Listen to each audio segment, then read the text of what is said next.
Good afternoon. I know that doesn't work. Can you hear me? Rick and I do the Be Smart program together.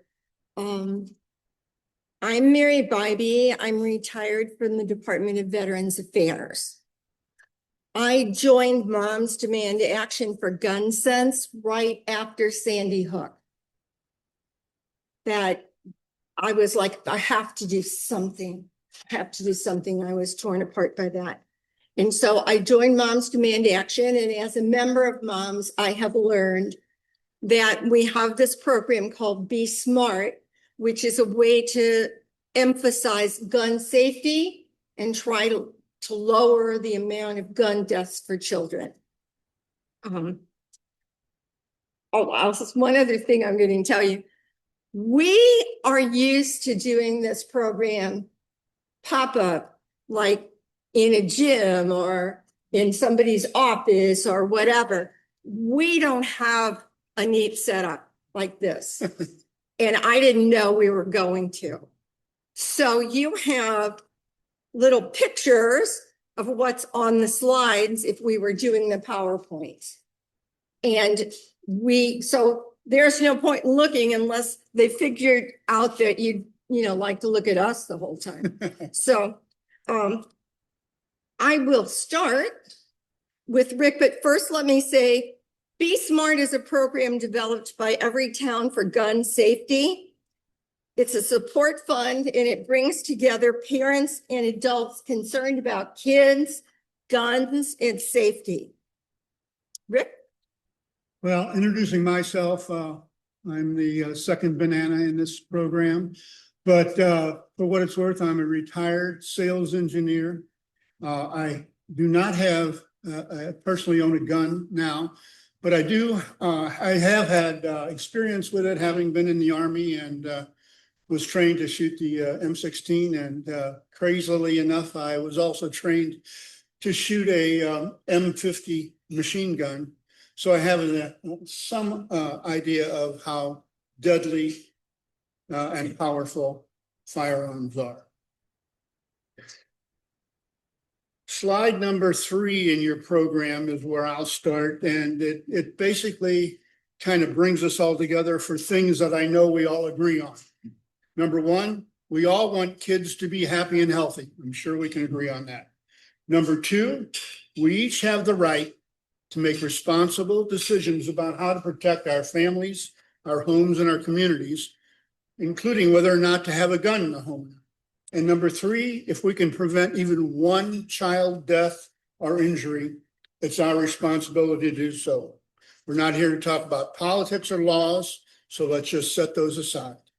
Mary? Okay. The next one in the pamphlet is talking about suicide. And we need to break the silence around suicide. Rick and I have personal experience with that in our families. Rick's niece committed suicide. My uncle committed suicide. When I was in high school, my locker partner committed suicide. Every one of them used a gun. There are some important resources to write down or take a picture of in your pamphlets, and I have them on the tables. But before we start, we will be talking about stories of gun violence and suicide, and we know living through these experiences is devastating, and hearing about them can be difficult. So if you need to step away, feel free to do so. We will share resources at the end of this session to seek about how to seek additional support if needed. Rick? Slide number 6. It's a heartbreaking fact that in the United States today, firearms are the leading cause of death for children. It's a public health crisis. Nearly 2,100 children under the age of 18 are killed with guns every year, an average of 6 children per day. When children are killed with guns, the majority of those deaths, over 60%, are homicides. That's nearly 1,200 children per year. Additionally, more than 700 children die by firearms suicide each year, and more than 100 are unintentionally shot and killed. We're here today to talk about how we can prevent tragedies like that. Mary? A shocking 4.6 million children live in a household with at least one loaded and unlocked gun. Think about it. Think about that. 4.6 million children have access to a gun in their homes and nothing's stopping them. While school shootings and mass shootings typically make national headlines, almost all child unintentional shooting deaths occur in the home. The Secret Service found that 3/4 of school shooters acquire their firearm from the home of a parent or close relative. So listen, I know this is an emotional issue and we may come from different walks of life. Many of you may be parents, some of you may be gun owners, and some of you may not be.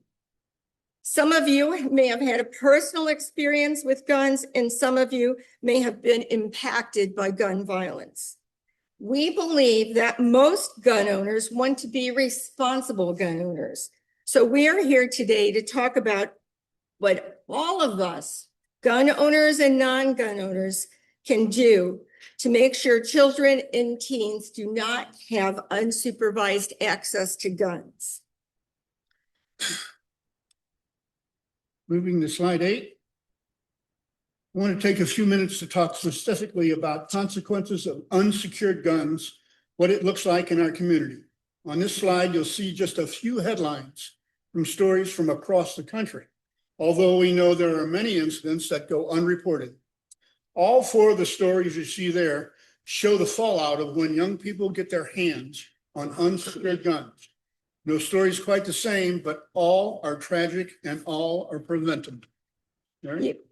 It is in the brochures, but it's tiny print. And if you can't see it, it doesn't matter. The saddest thing I can tell you about doing this is whenever we get to this part of a presentation, I always have examples of kids who died unintentionally because they had access to a gun.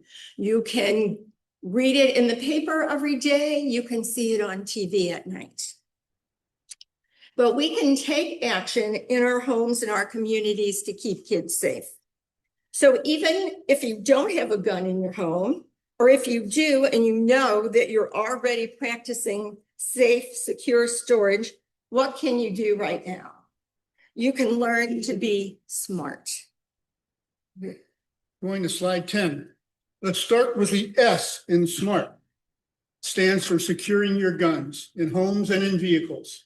13 million households with children contain at least one gun, and the majority of children in gun-owning households actually know where the gun is stored. So what do I mean by securing guns? A gun should always be stored securely, which means they are inaccessible to kids, and make sure children are never in the presence of unsecured guns. Remember, hiding a gun is not securing a gun. I don't know if you've all bought Christmas presents for your kids and put them somewhere where they wouldn't find them until Christmas. And about half of you know that they found them before you knew they did. So same thing with guns. All right. We know that you may have specific questions about what secure storage looks like in practice. And there are some examples on the handouts. And we have some up here so you can see the different ways of safely storing guns. There's a common myth that locking up guns does not prevent owners from readily accessing their guns. This is not true.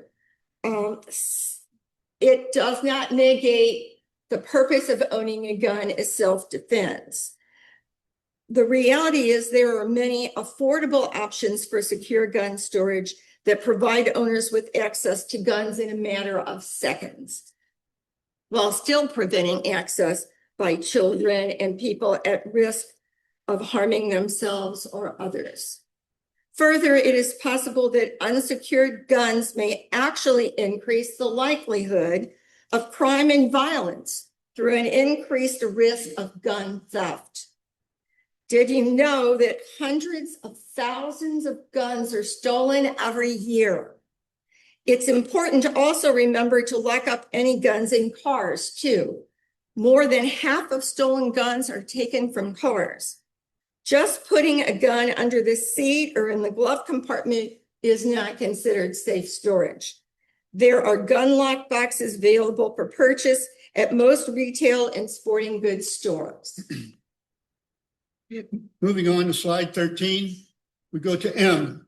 M stands for modeling, modeled responsible behavior. Every law-abiding adult has the right, as I said earlier, to decide whether or not to have a gun in the home. But you can't rely on curious kids not to find that gun. Kids know where their parents store their guns, and more than 1/3 reported handling their parents' guns, many doing so without the knowledge of their parents.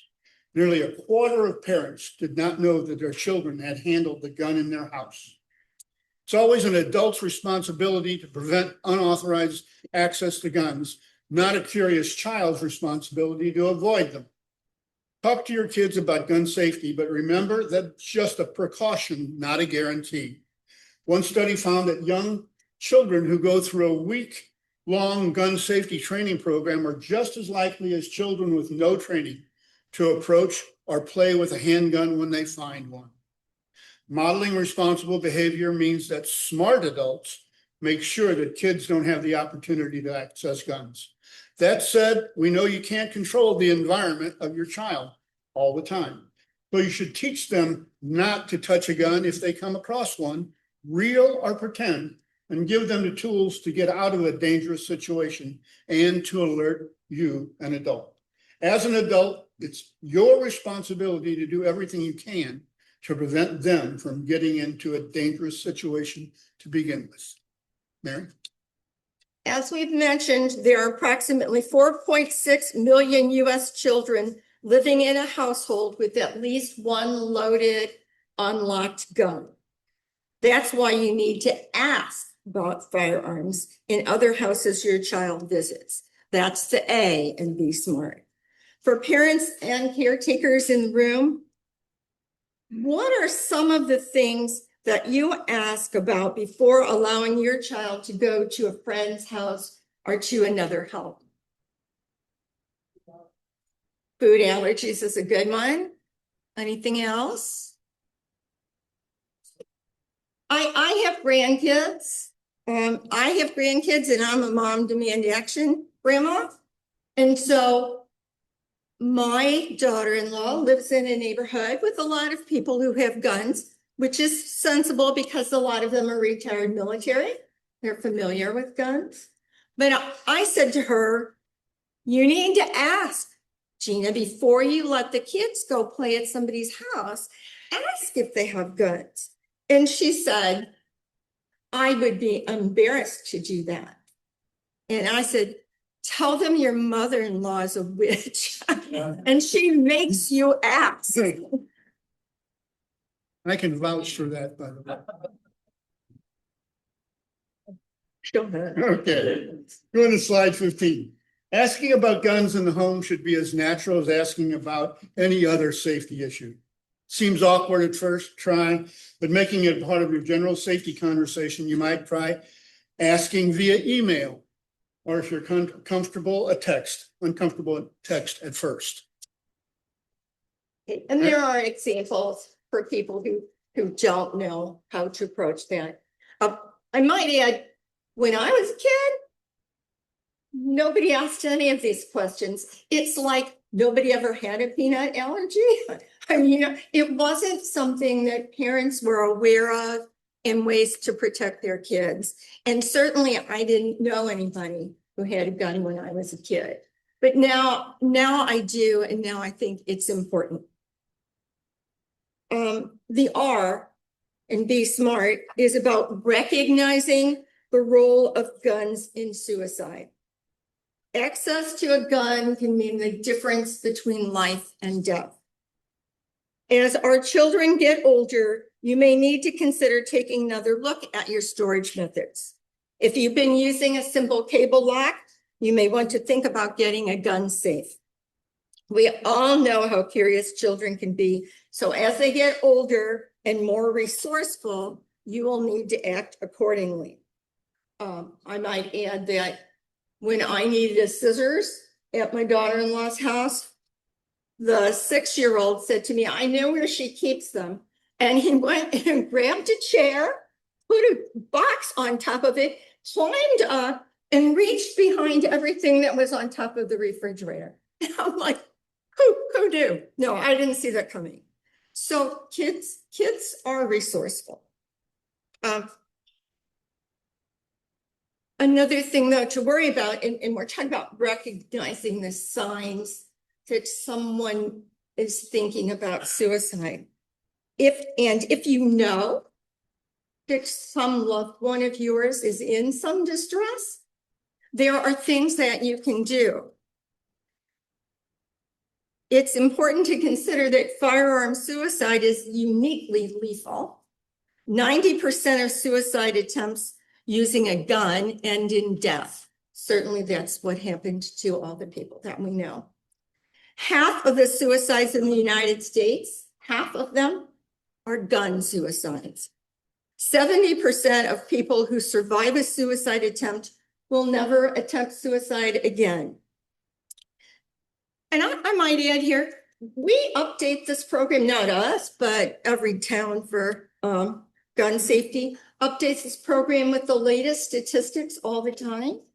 And so these are new to me and they still shock me. So anyway, what can you do if you know that somebody in your circle may be having a problem? You can store your gun somewhere else for a while. You could temporarily store your guns in the home of a friend or a family member. You could ask law enforcement if they'd be willing to temporarily store guns. Some licensed gun dealers or gun ranges may be willing to temporarily store your guns. And this is an international, not international, I guess a national program. And so each state has different rules.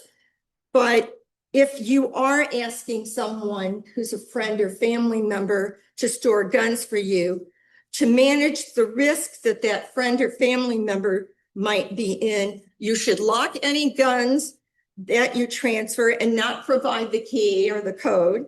Depending on the law in your state, the person agreeing to store your guns may first need to get a background check or at a gun dealer or through law enforcement. Most people who attempt suicide do not die unless they use a gun. In fact, 90% of suicide attempts with a gun result in death. This is a much higher fatality rate than any other means of self-harm. This contributes to the fact that 42% of child suicides involve a gun. Rick. Slide 17. The National Youth Survey conducted by the CDC showed that 20% of high school students had seriously considered attempting suicide within the last year alone. One study showed that 41% of adolescents in gun-owning households report having easy access to the guns in their home. As we discussed earlier, research shows that secure firearm storage is associated with decreased risk of child firearm suicide. Yeah. As mentioned in the beginning of our conversation, there are some important resources to write down or take a picture of in your booklets or take them off the handouts that can help you address problems like this that may occur. And you need to learn to look for signs of potential suicides. Notice whether people have prolonged sadness, depression, whether they have changes in mood or behavior, whether they appear hopeless, if they sleep too much or too little, withdraw from people, isolate themselves, show aggression or agitation, increased alcohol or drug use, talk about killing themselves. My uncle did actually do that, but I just didn't believe him. we have handout materials and more information for you to learn more about that. Rick? Slide 19 is the T in Be Smart. It stands for tell. That's the power of being smart. So how will you commit to being smart today? Sharing the Be Smart message, the way we will save lives, is by spreading awareness. So I'd love for you to take a few moments to think about who you're going to tell to be smart today. Go ahead and text a friend right now if you want to, or think of 3 organizations that you might think of that should hear this message. Is there anyone here that would like to share who they're going to tell to be smart? You can also text SMART to number 64433 for that message. And in closing, we thank you all for your attention and for inviting us today. We are always looking for volunteers. So if anybody wants to volunteer, you can let us know and you can sign up. Or if you know an organization or a group of people that might benefit from a presentation of Be Smart, you can let us know that. And if you have any questions, feel free to ask questions. By the way, I love questions, so don't think I don't want to answer them. Okay, thank you. Thank you all. Thank you very much. On behalf of Home Nursery and the Tzowski family, here you go. Here's a beautiful present for you. All right. Thank you. All right. Thank you very much. Rick handled it because everything I touched